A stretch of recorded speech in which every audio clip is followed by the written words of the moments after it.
ASO पूर्व 2011 आणि तेच उदाहरण पुन्हा विचारलं आहे ASO पूर्व 2012ला.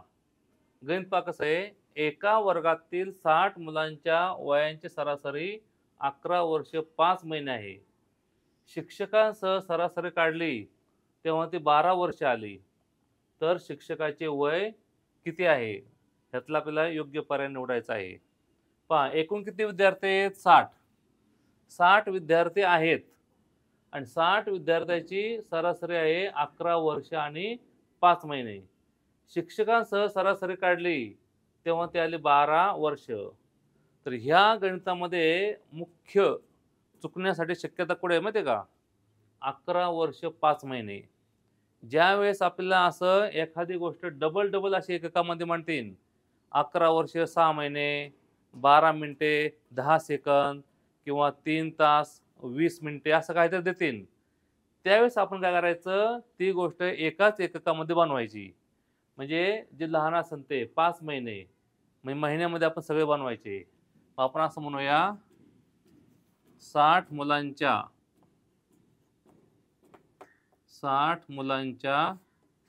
वयांची सरासरी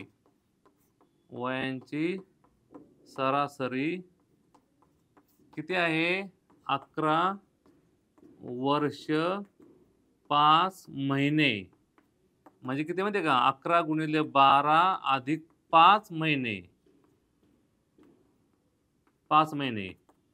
11 गुणिले 12, 11 दुने 22, हातच्याला 2, 11 11 2 13 अधिक 5 म्हणजे उत्तर काय आलं? 137 वर्ष महिने. 137 महिने हे काय आहे? तर एका त्या 60 मुलांच्या वयांची सरासरी आहे. म्हणजे थोडक्यात प्रत्येक विद्यार्थी वय हे 137 वर्ष आहे, महिने आहे. म्हणून 60 मुलांच्या वयांची बेरीज. एकूण वयांची बेरीज कशी काढायची? तर त्या सरासरीला एकूण संख्येने गुणायचं असतं. 137 गुणिले 60. एकूण मूल्य किती? 60 आहेत. वर्गामध्ये एकूण 60 मुले आहेत, त्यामुळे त्याला 60 ने गुणायचं 137 महिन्याला. उत्तराला 0, 7 चौकोन 42, हातच्याला 4, 7 18 22, हातच्याला 2, 6 2 8. उत्तराला 8220 महिने. हे उत्तर एवढं महिने आले. हे महिने काय बघा बरे, 60 मुलांच्या वयांची बेरीज तेवढी किती आहे? 60 मुलांच्या वयांची बेरीज किती आली? 137 गुणिले 60, 8220. 6 7 42, हातच्याला 4, 7 18 22, हातच्याला 2, 6 2 काय आले? 8 आले. 8220 महिने आले. पुढे काय म्हणले?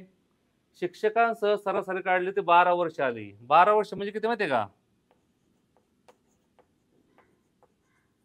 शिक्षकांसह सरासरी बरोबर 12 वर्ष म्हणजे किती महिने आले सरासरी? 12 गुणिले 12, 144 महिने ही सरासरी आली. सर्वांची म्हणून सरासरी आली. सरासरी 144. आता पहा बरे, 144 महिने आहेत एका जणाचे. विद्यार्थी किती? 60 आहेत आणि एकूण विद्यार्थी किती होणार? 60 आणि एक शिक्षक 61 होणार आहे. याला आपण 61 ने गुणलं पाहिजे, तेवढे एकूण महिने होणार. पहा 144 ला 61 ने गुणलं पाहिजे, तेव्हा ते काय होणार आहे? एकूण महिने होणार. बघा 4 4 1, 6 24, हातच्याला 2, 24 2 26, हातच्याला 2, 6 2 8, 4 4 4 8, 6 1 7, 8784 काय आले? एकूण महिने आले. किती? 41 जणांचे आले. आता पहा बरे, 41 जणांचे मिळून एवढे महिने आले. मग आता बघा बरं, मग शिक्षकाचे वय किती आले बघा? शिक्षकाचे वय बरोबर पहा, 60 विद्यार्थ्यांचं एकूण वय किती आहे? 60 विद्यार्थ्यांचं 8220 महिने आणि शिक्षकासहित किती आले? 8784 महिने आले. त्यांचे वजापैकी कोण आता मग?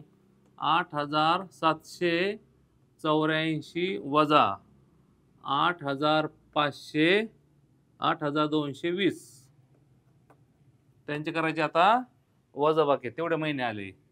8 7 8 4 8 2 2 0 4 6 5 0 उत्तर आले 564 महिने. पहा किती आले 564 महिने आले.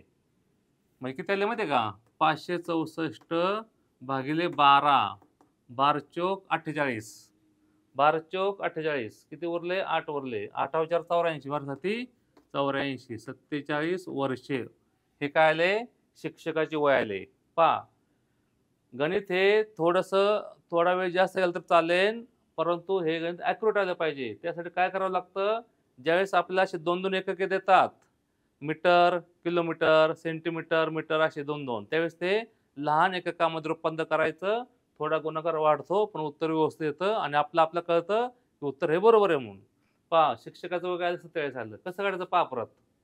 11 वर्ष आणि 5 महिने दिले ते सरासरी वय. मग आपण काय केलं? 11 वर्ष 5 महिन्याच्या आधी आपण त्यांचे एकूण महिने बनवले. ते महिने किती आले? 137 महिने आले. ते काय आलं? सरासरी वय. मग 60 विद्यार्थी आहेत, एवढे महिने आले. मग शिक्षकाचं वय किती आहे? त्याच्यामध्ये मिळवायचं. 12 वर्ष त्यांची सरासरी आली. म्हणजे 12 वर्ष म्हणजेच 144 महिने ही सरासरी आहे. 144ला आपण मग 61 ने गुणलंय, 60 ने नाही गुणायचं. कारण शिक्षक त्याच्यामध्ये मिळून हे 61 विद्यार्थ्यांचं ते सरासरी होती. ही जी सरासरी आहे ती 61 विद्यार्थ्यांची आहे. त्यामुळे त्याला आपण 61 ने गुणायचं. म्हणजे एकूण विद्यार्थ्यांचं शिक्षकासहित एवढे महिने वय आलं. मग त्यातून ते वजा करायचं आणि आलेल्या महिन्यांना परत 12 ने भागायचं. असं उत्तर काढायचं.